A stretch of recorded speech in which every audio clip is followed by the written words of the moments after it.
ए guys अस्सलाम वालेकुम। तो सुबह सुबह मेरा लग गया था जैकपॉट। जैसे कि आप मेरे हाथ में देख सकते हो आईफोन है।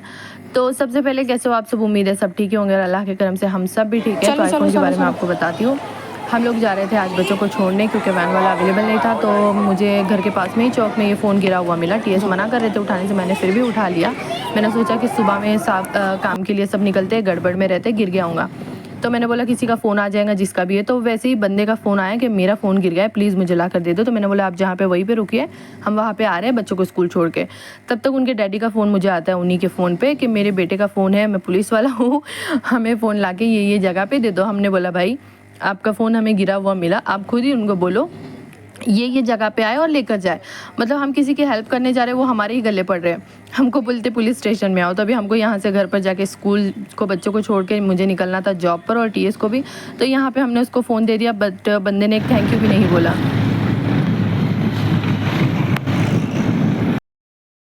तो गाइज़ आप लोग मुझे कमेंट करके बताइए मैंने उसकी हेल्प करके सही किया या गलत, क्योंकि मुझे नहीं लगता है कि मैंने कोई गलत किया है। मैंने हेल्प करके किसी का अच्छा ही किया। तो गाइज़ मैं रुकी हुई यहाँ पे सर्कल पे, ये और ये देखिए, और ये आ गए।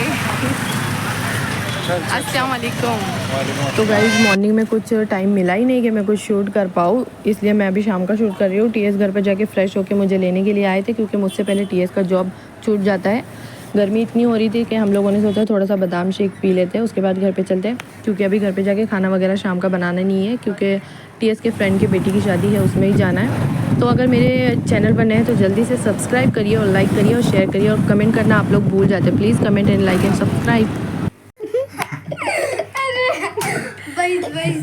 हाँ टीएस की क्या गाइस बहस हो गई है, और हमारे टीएस क्या हो गए? हाँ क्या हो गए? ये देखो जरा, वर्कआउट चल रहा था, अभी देखो जरा वर्कआउट बंद हो गया वापस। ये बर्गर है, बर्गर। तो मैं बीमार हो गया ना इसके लिए। आपको ये बर्गर है अपना खाने का बर्गर। ये सब फैट है, ये सब फैट हम मसल में कन्वर्ट करेंगे। हाँ मसल। ये फैट नहीं है, ये मेरा बर्गर है, बर्गर। चलो उठो, चलो गाइस चलते हैं। पकड़िए, चल हट रे, हट बोले तो मैं वो क्लिप ले। तो यहाँ पे बाहर थोड़ा सा काम था, सब्ज़ी वगैरह भी लेना था। तो यहाँ पे हम आए थे चाय वगैरह पी के। तो यहाँ से मैंने ले ली टमाटर, प्याज और थोड़ी सी सब्ज़ी। तो हमजा को मैंने साथ में लेकर आई और मुझे हॉस्पिटल भी जाना है, तो चलते जो काम है वो निपटा लेती हूँ। तो यहाँ पे मैं आ गई थी बुरखे की शॉप पे, क्योंकि मुझे एक हल्का सा मतलब जो सॉफ्ट दुपट्टा रहता है वो यहाँ पे देखती हूँ, छोटी सी मखनी जो मैं सर पे कंटिन्यू रख सकूँ। क्योंकि कहा जाता है खाना बनाते वक्त या फिर हर वक्त जब सर पे मतलब सर ढक कर बनाओ तो घर में बरकत भी बनी रहती है और फरिश्ते भी आते हैं। अगर जिस घर में औरतें खुले सर रह रही है वहाँ पे फरिश्ते लानत भी भेजते हैं और उस घर में बरकत भी नहीं आती। तो इसलिए हम औरतों को हमेशा सर ढके हुए रखना चाहिए, और अपनी बेटियों को भी यही तालीम है कि वो भी अपना सर ढका हुआ रखें। तो उसके बाद में हमने ले लिया थोड़ा सा लहसुन। उसके बाद यहाँ पे मैं आ गई थी रोटी लेने के लिए, क्योंकि हम लोगों का शादी में जाना हुआ था कैंसल। यहाँ से बेकरी से हम लोगों ने टोस्ट खारी देखा, लेकिन कुछ खास लगा नहीं, तो यहाँ से हम लोगों ने कुछ लिया नहीं। तो ये देखिए यहाँ पे मैं टीएस को चिल्ला रही थी, क्योंकि ऐसा हुआ कैंसिल इसलिए हुआ, शादी थी नेक्स्ट वीक में और टीएस ने हमको बोले कि शादी आज ही है। इसलिए मैं इनको बोल रही थी कि प्लान ऐसा बनाया कि हम लोग पूरे रेडी हो चुके थे। मैंने बुरका बांध के, मतलब बुरका मैंने पहन के दुपट्टा बांध के मैं खड़ी थी, नकाब भी लगा रही थी। तो बोले एक बार मैं डेट चेक करता हूँ, और फिर पता चला कि मतलब जैसे इस संडे को हम रेडी हो रहे हैं, नेक्स्ट संडे को शादी है। तो इतना बड़ा सबका पोपट हो गया। और यहाँ पे बैठी मैं इनको वही बोल रही थी कि ऐसे कैसे तुमने डेट नहीं रेडी होके बैठा था, फिर चेंज कर लिया। यहाँ पे मायरा बैठी, मायरा भी रेडी हो गई थी, मायरा का भी पोपट हो गया। यहाँ पे मैं भी रेडी होके बैठी थी, मेरा भी पोपट हो गया। आयजा रेडी हो गई थी, आयजा का भी पोपट हो गया। घर में लाइट नहीं है, और ये मायरा के ड्रेस का रिफ्लेक्शन है। कितना प्यारा लग रहा ना।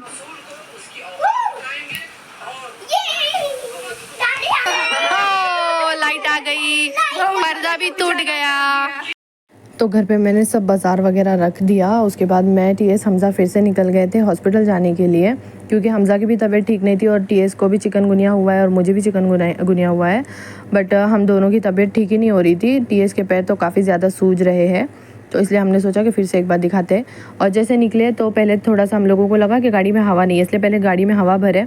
उसके बाद में थोड़ा ही आगे आए तो फिर से हवा उसकी चली गई, तो हम लोगों ने दिखा दिए तो पता चला कि पंक्चर है गाड़ी। उसके बाद में यहाँ पे टीएस और हमजा बातें कर रहे थे, तो मैंने बोला क्या बातें कर रहे हैं, तो वो बोल रहे थे कि हाँ मैं हमजा को बोल रहा हूँ कि डॉक्टर को सही से जो भी दर्द हो रहा है वो अच्छे से बताना, क्या क्या प्रॉब्लम हो रहा है। फिर बाद में वो उसके अब्बू की जान खाता है कि अब्बू ये दुख रहा है वो दुख रहा है, तो इसीलिए टीएस उसको समझा रहे थे कि हमजा अच्छे से डॉक्टर को सब बताना। और हमजा के दांत गिर के थोड़े से टेढ़े मेढ़े आ रहे थे तो यहाँ पे हम लोगों की ऐसी बातें चल रही थी, और उसका दांत भी काफ़ी अंदर से सड़ चुका था और काफ़ी दांत भी दर्द हो रहा है हमजा का। और हमजा को गर्मी इतनी ज़्यादा होती है ना कि वो स्वेटर वगैरह पहनता ही नहीं है, रात में मतलब सोते वक्त भी ओढ़ के नहीं सोता है। टीएस को मैं ये भी बोल रही थी कि कार ले लेते तो बेटर रहता, मगर जहाँ पे हम लोग हॉस्पिटल जा रहे हैं वहाँ पे इतना ट्रैफिक रहता है कि कार वहाँ पे कहीं पे पार्क करने के लिए जगह ही नहीं है। तो टीएस वही बोल रहे थे कि कार नहीं ले सकते, काफ़ी ट्रैफिक है, मुझे लगाने का प्रॉब्लम होता है, तुम लोगों को उतर के बस चले जाना रहता है और पार्किंग का प्रॉब्लम मुझे होता है, इसलिए कार हम नहीं ले सकते। तो यहाँ पे आप देख सकते हैं अभी चल रहा है हमारे गाड़ी के टायर का काम, पता नहीं अभी और कितना टाइम लग रहा है। तो हमजा को भी मैं ऐसे ही खड़ा रही थी और टाइम नहीं था, इसलिए टीएस भी उनकी हेल्प कर रहे थे कि फटाफट से हमारा काम निपट जाए और हम जल्द से जल्द निकल जाए, क्योंकि यहाँ से जाके हॉस्पिटल में दिखा के चेकअप वगैरह करा के फिर मुझे आके खाना वाना खा के करके बर्तन वगैरह धोकर फिर सोने में टाइम ही चला जाता है। और फिर जितना जल्दी सो तो सुबह में जल्दी उठ के फिर तहज्जुद और फजर की नमाज़ होती है। तो यहाँ पे जो सामने हमारी बाइक के बाजू में जो खड़े थे, हमजा मुझे बता रहा था ये उनके अरबी पढ़ाने वाले मौलाना हैं। तो मैंने हमजा को बोला जाओ हमजा जाकर उनको सलाम करो। तो हमजा मेरा थोड़ा सा हमजा के अंदर एक कॉन्फिडेंस नहीं है, हमजा बहुत जल्दी डर जाता है, तो हमजा नहीं बात किया जाके। यहाँ पे टीएस थोड़ी हेल्प कर रहे थे वो भैया की, तो हमजा भी उनको देख रहा था अबू कैसे काम कर रहे हैं। तो देखते हैं अभी कब टायर हमारा बन के रेडी होता है और फिर कब हम निकलते हैं हॉस्पिटल के लिए।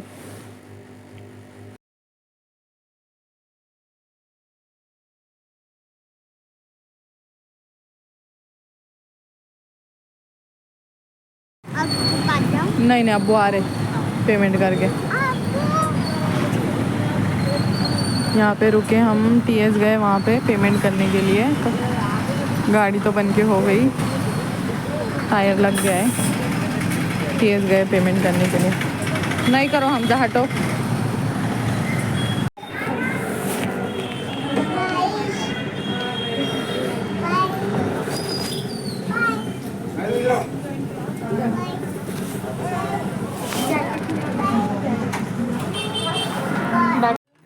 तो यहाँ पे मैंने खाने में बनाया था स्मोकी चिकन कोरमा।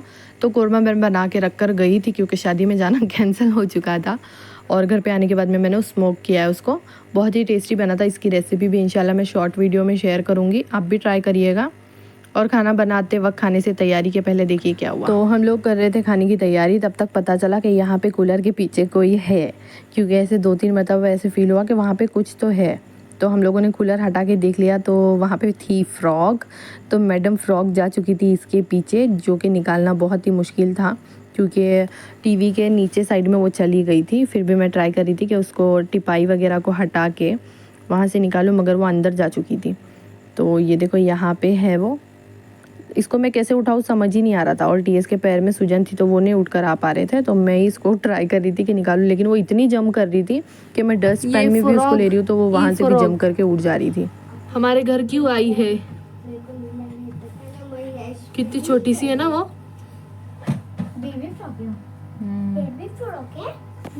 फ्रॉक को मैंने फेंक दिया बाहर। उसी के साथ में यहाँ पे खारी टोस्ट की टेम्पो आई थी, तो मैंने सोचा चलो देख लेती हूँ, अगर गर्म खारी रही तो ही मैं लेती हूँ, और अच्छी रहती है उनके पास में, और टोस्ट वगैरह भी अच्छे रहते हैं। बेकरी से नहीं लेते हम लोग, इन्हीं के पास से अक्सर लेते हैं। अच्छे टोस्ट थे, और मावा टोस्ट लेती हूँ मैं हमेशा, इस बार थोड़े से अलग ली हूँ। तिल वाले हैं, पता नहीं कौन सा फ्लेवर के, मगर बहुत ही टेस्टी थे, खाने में भी बहुत ही जायकेदार थे। उसके बाद में हमारे सबका खाना वगैरह हो गया, चाय वाय मैंने पी ली, थोड़ा सा टेस्ट के लिए मैंने 1-2 टोस्ट भी खा ली। फिर यहाँ पे मैंने किचन के सारे बर्तन समेट के धो लिए, उसको हटा दी, फिर लगा दी मैंने मांडनी पे। उसके बाद में मैंने सोचा किचन को अच्छी तरह से डीप क्लीन करते हैं, तो मैंने यहाँ पे पानी वगैरह डाल के इसे रख दिया था थोड़ी देर के लिए। उसके बाद मैंने इसे साबुन काते से अच्छी तरह घस के और फिर पाइप लगा के इसे वॉश कर दूँगी मैं, क्योंकि काफ़ी टाइम होता है कि मेरे छुट्टी के दिन ही मैं करती हूँ, या फिर कभी कभी ऐसा होता है कि टाइम ही नहीं मिलता, 15-15 दिन ऐसे ही निकल जाते हैं। इस वजह से काफ़ी किचन मेरा गंदा हुआ था, तो मैंने सोचा चलो अभी टाइम है थोड़ा सा, तो बैठने से अच्छा है कि कुछ काम हो जाए। तो मैंने अच्छी तरह से गैस को भी मैंने पूरी तरह से घस चुकी थी, उसके ऊपर के बर्नर वगैरह निकाल के टाइल्स वगैरह पे भी मैंने अच्छी तरह से कांटे से पूरी तरह से घस चुकी थी और मैंने पानी से डायरेक्टली पाइप लगा के मैंने उससे मार दिया पानी। तो ये देखिए गैस मैंने पूरा, मैं हमेशा गैस को इस तरह से ओपन करके ही धोती हूँ। तो अच्छी तरह से हमारा गैस भी क्लीन हो चुका है। अभी जो उसके ऊपर की प्लेट्स वगैरह है मैं वो लगा दूँगी। और गैस भी मेरा काफ़ी ख़राब हो चुका है, कम से कम 8 साल पुराना गैस है। तो मैं कभी कभी जब घर में सब सो जाते हैं और खामोशी हो ना, तो मुझे ऐसा लगता है कि मैं काम करते वक्त कुछ सुनूं, कुछ दीन की बातें ऐसे सुनूं जो जिससे मुझे इल्म हासिल हो और सही गलत का मुझे पता हो। तो इसी तरह से मेरे पास में कुछ किताबें हैं प्यारे आका सल्लल्लाहु अलैहि वसल्लम के बारे में, और जो कि किताब का नाम है सुकून खाना, ख़वातीन के इस्लाही तरबियत बयानात का मजमुआ है। इसमें बहुत ही अच्छे इसमें मालूमात है, बहुत ही अच्छे इसमें वाक़यात है, अज़्ज़ ज़िंदगी की बहार, और मतलब इतने अच्छी इसमें नसीहतें की गई है। एक शोहर का रुतबा बताया गया है और एक बीवी का फ़र्ज़ बताया गया है, माँ का रुतबा इस्लाम में क्या है वो बताया गया है, अखलाक हमीदा बताया गया है। बहुत ही अच्छी किताबें, ऐसी मेरे पास में कई किताबें जो कि मैं कभी वक्त मिले तो पढ़ लेती हूँ। और उसी के साथ में मैं अभी काम करते वक्त इनका पॉडकास्ट सुन रही थी। मोहम्मद अली है इनका नाम, यूट्यूब पे इनके बहुत सारे पॉडकास्ट होते हैं जो कि पाकिस्तान से है। आप भी इसको ज़रूर सुनिए, फॉलो करिए, बहुत ही अच्छे होते हैं। तो गाइस उसी के साथ में बज रहे थे 3:15, काम मेरा पूरा हो चुका था। मैंने सोचा चलो अभी टाइम भी बहुत हो चुका है, नमाज़ पढ़ लेते हैं तहज्जुद की और सो जाते हैं। मुझे कभी कभी हो जाता है इतना लेट क्योंकि मैं बहुत डीप क्लीनिंग में लगती हूँ। तो कमेंट करिएगा व्लॉग कैसा लगा, और मेरे चैनल पर नए तो जल्दी से सब्सक्राइब करिएगा। मिलते हैं इंशाल्लाह नेक्स्ट व्लॉग में। दुआओं में याद रखिए। अस्सलामु अलैकुम।